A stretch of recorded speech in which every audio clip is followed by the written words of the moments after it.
आए आज के इस कॉम्पिटिटिव क्लास के लिए तमाम बच्चों को हार्दिक शुभकामना। हमने अपने पहला लेक्चर में आप लोगों को अंक के बारे में बताया था और हमने बेटे कहा था कि बिना नंबर सिस्टम के ज्ञान का मैथ को अपने गिरफ्त में करना यह नामुमकिन है। तो आए कॉम्पिटिटिव क्लास दूसरा भाग में आज मैं संख्या के बारे में बताने जा रहा हूँ। मैंने आप लोग को बताया था कि अंक 10 होते हैं, यानी 0 से 9 तक। और यदि बेटे कोई लिख दिया यहाँ पर 10 तो यह 10 अंक नहीं है, यह संख्या हो जाएगा, क्योंकि 2 अंकों के मिलने से यह 10 बना है।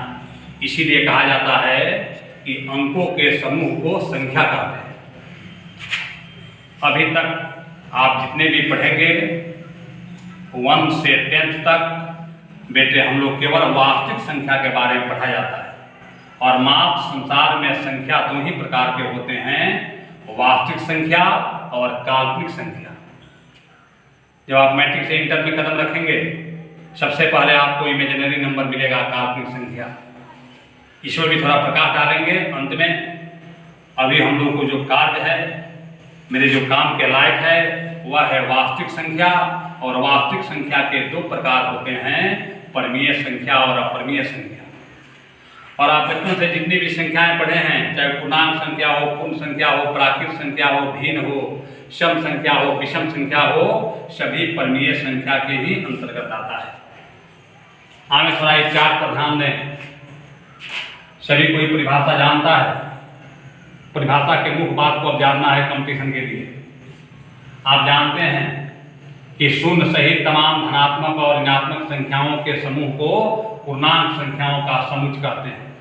और पूर्णांक संख्या को I या Z द्वारा सूचित किया जाता है। आप सभी भली बात इस बात को जानते होंगे। जैसे -3, -2, -1, 0, 1 इनफाइनाइट अनंत तक, माइनस हो, प्लस हो, 0 हो, सभी पूर्णांक संख्या बोलते हैं। आपने पूर्ण संख्या होल नंबर W द्वारा सूचित किया जाता है। आप यह बेटे जानते हैं 0 से जो संख्या शुरू होती है वह पूर्ण संख्या होती है। या प्राकृत संख्या के समूह में जब शून्य को मिला दिया जाता है तो वह स्वतः पूर्ण संख्या बन जाती है। अब आए प्राकृत संख्या, natural number. It is denoted by n, इसको n द्वारा सूचित किया जाता है। और आप जानते हैं कि गिनती की लगातार संख्या को प्राकृत संख्या कहते हैं। 1 2 3 4 सो ऑन अनंत तक। हमारे सम संख्या आपने बच्चे में पढ़ा होगा 3 4 5 6 क्लास में। 2 4 6 जो संख्या 2 से कट जाता है वह सभी सम संख्या होते हैं। विषम संख्या के बारे में जानते हैं, जो संख्या 2 से नहीं कटता है वह विषम संख्या है, जैसे 1 3 5 एंड सो ऑन अनंत तक। अब आए बेटे अभाज्य या रूट संख्या। अभाज्य संख्या को रूट संख्या भी कहा जाता है। मैट्रिक में जानता या बोर्ड एग्जाम में पूछता है, कंपटीशन के लिए बड़ी उपयोगी।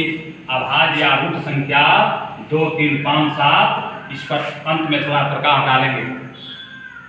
जो संख्या अपनी भाषा में, जो संख्या संसार में किसी संख्या से नहीं कटे, अपने को छोड़कर और एक को छोड़ करके। एक और अपने से तो सभी संख्या कट ही जाते हैं, विभाजित हो ही जाता है।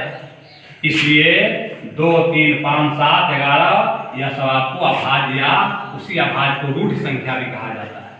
अब आए बेटे यौगिक अभाज्य संख्या। 4 है, 6 है, 8 है, 9 है, जो संख्या किसी दूसरी संख्या से कट जाती है, विभाजित हो जाती है, वह सभी यौगिक या अभाज्य संख्या बोलता है। अब आए बेटे परिपूर्ण संख्या। सभी अंत में अपने अगले लेक्चर में सभी संख्या पर प्रकाश डालेंगे, उसके गुण को बताएंगे।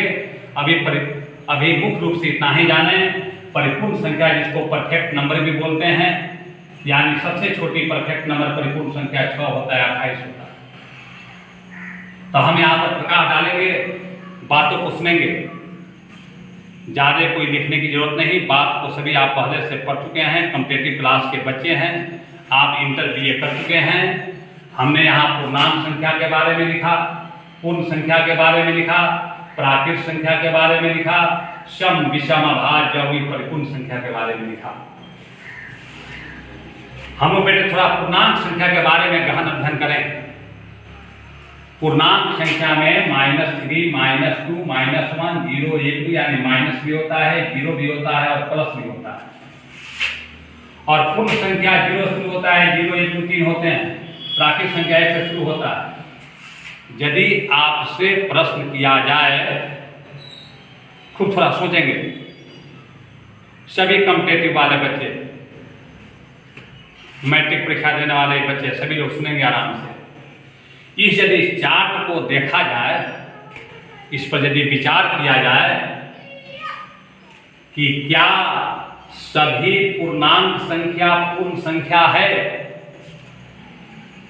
सोचेंगे, चिंतन करेंगे, डिस्कस करने से दिमाग बढ़ता है और आप इस चीज़ का जवाब दे सकते हैं। हर जगह बेटे ट्रिक काम नहीं करता है। ट्रिक का मतलब होता है चालबाजी, और कभी कभी चालबाजी फेल कर जाते हैं, और जो बेसिक ज्ञान होता है वही आपके कंपटीशन और परीक्षा में काम आता है। इस बात को याद रखना। इसलिए बेस को मजबूत करें। जब आधार मजबूत होगा, घर का जब नींव मजबूत होगा, तो जल्दी वह घर ढहने वाला नहीं है।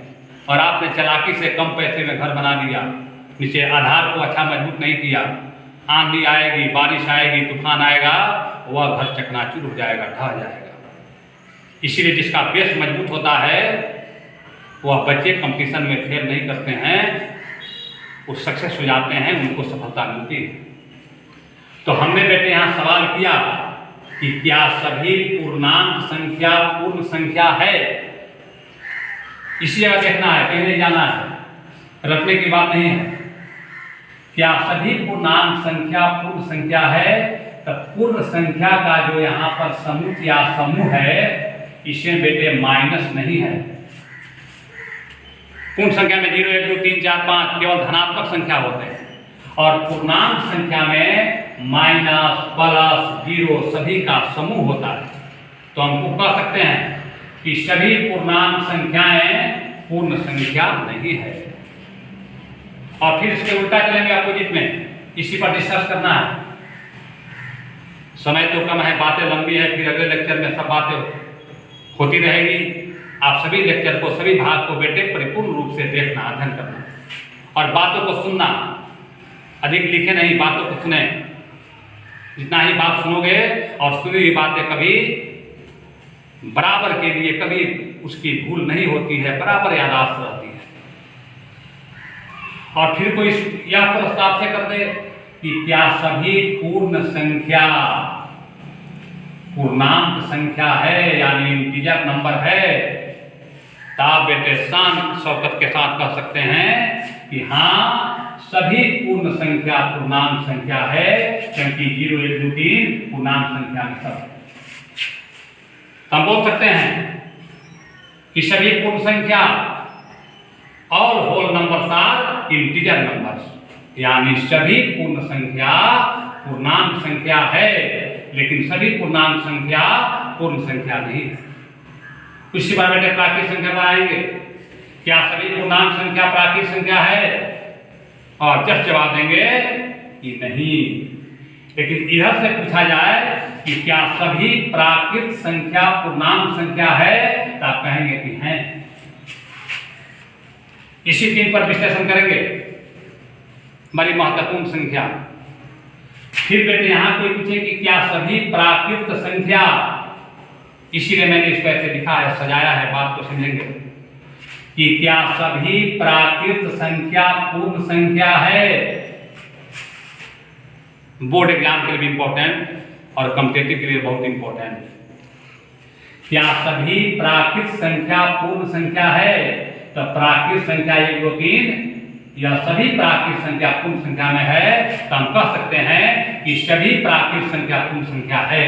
लेकिन आपसे बेटे कोई सवाल करे कि क्या सभी पूर्ण संख्या प्राकृत संख्या है, तो आप कहेंगे कि नहीं, क्योंकि पूर्ण संख्या में 0 से शुरू होता है, 0 होते हैं। तो प्राकृत संख्याओं के समूह में यानी समूह में 0 नहीं होता है, इसलिए सभी पूर्ण संख्या प्राकृत संख्या नहीं है, लेकिन सभी प्राकृत संख्या पूर्ण संख्या है। आए, इसी के साथ कक्षा की समाप्ति होती है। छठ पर्व नजदीक है और आप लोगों को मैं हार्दिक शुभकामना देता हूँ। सभी लोग अपने पर्व को खुशी पूर्वक मनाएं।